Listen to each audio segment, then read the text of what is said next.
Corona, budget, rule of law, climate. In a politically full 6 months, the German presidency has strengthened the EU internally and externally. The fight against the corona pandemic has shaped Germany's Council Presidency. But the EU has also made decisive progress on other central issues by acting in solidarity internally and unanimously externally. Yes, there was the fight against COVID-19. The EU stands together in the fight against COVID-19. Thanks to many European scientists and European research, a vaccine was developed, procured and distributed in record time.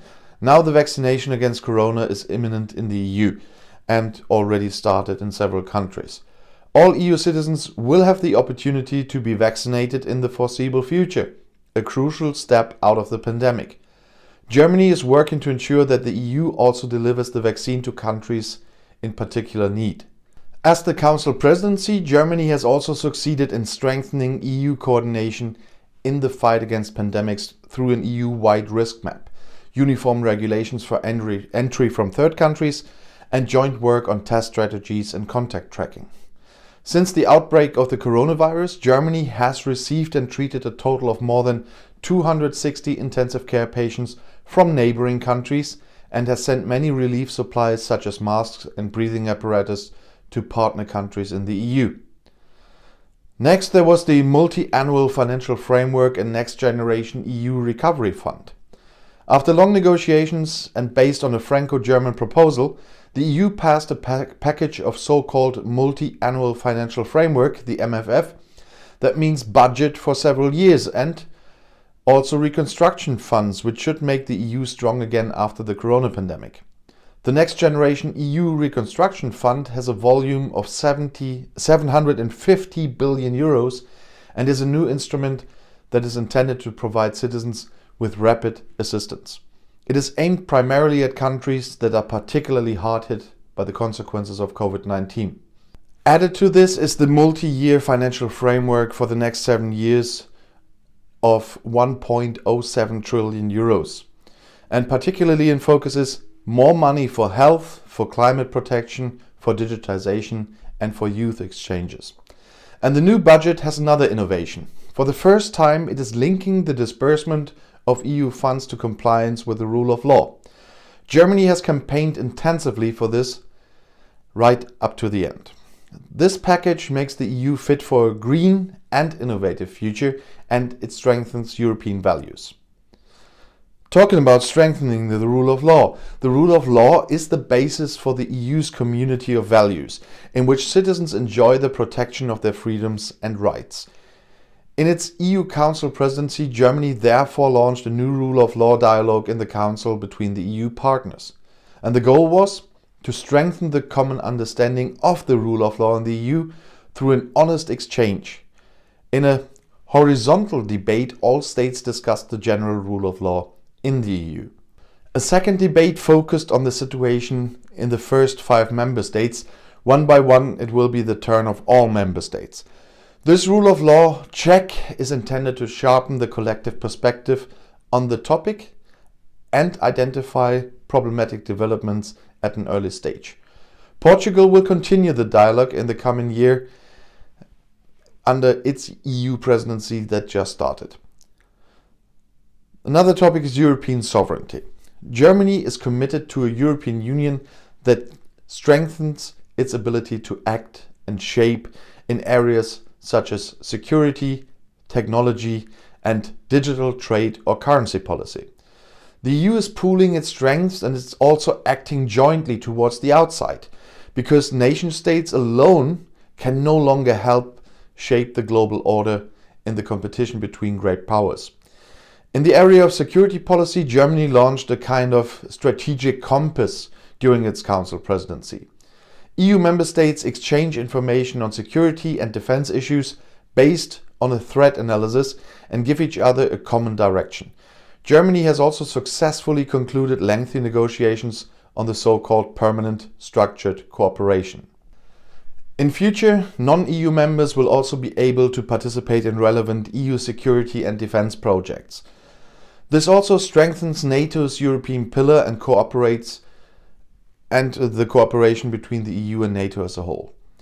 But conflicts can never be resolved by military means alone. For sustainable peace, Germany promotes and strengthens civil crisis management as a central part of the common European foreign and security policy. With the establishment of the Center for Civil Crisis Management in Berlin, the federal government is making an important contribution to this. Here, EU member states and their partners pool the knowledge they have gathered and train staff to improve EU civilian missions. Next point was the EU as a pioneer in climate protection. Europe also remains a pioneer in climate protection. By 2030, the EU wants to reduce its CO2 emissions by at least 55%, and by 2050 they want to make Europe the first climate-neutral continent. During the Council Presidency, the federal government successfully campaigned for these goals to be enshrined in a European climate law. This objective is ambitious, but at the same time offers great opportunities. The transformation process towards more sustainability should pay off economically. And at least 30% of EU spending over the next 7 years should go towards climate protection. Together for sustainable reconstruction, a green recovery.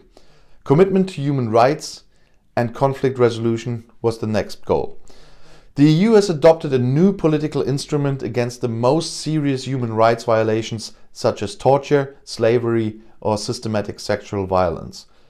With the human rights sanctions regime, the EU can now impose entry bans on people or freeze their assets. Germany has made a special contribution to this in the EU.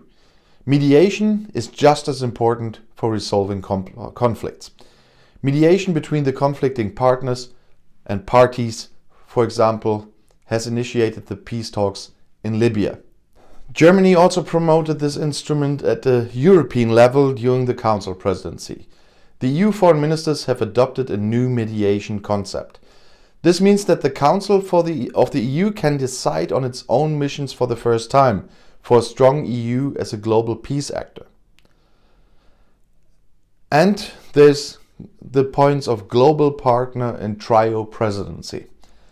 Multilateralism, democracy, open trade is a common compass. The EU is strengthening its relations with important regions.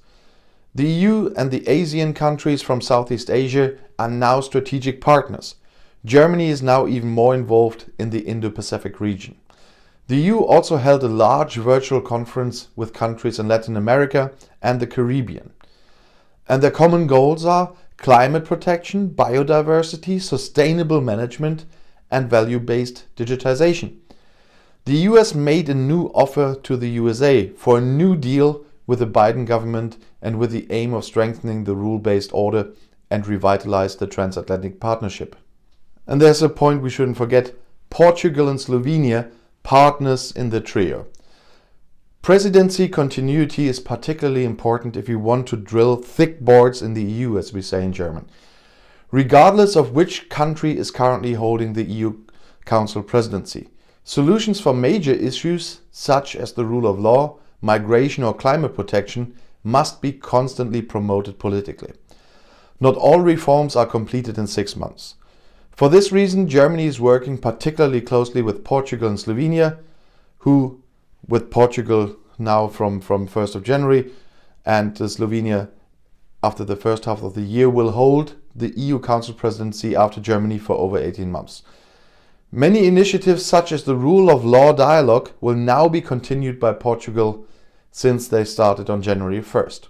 And if you want to stay informed about what Portugal is doing, for example, and some more about the German presidency that just ended, subscribe to my channel and my other channels. I'll see you in my next video. Bis gleich.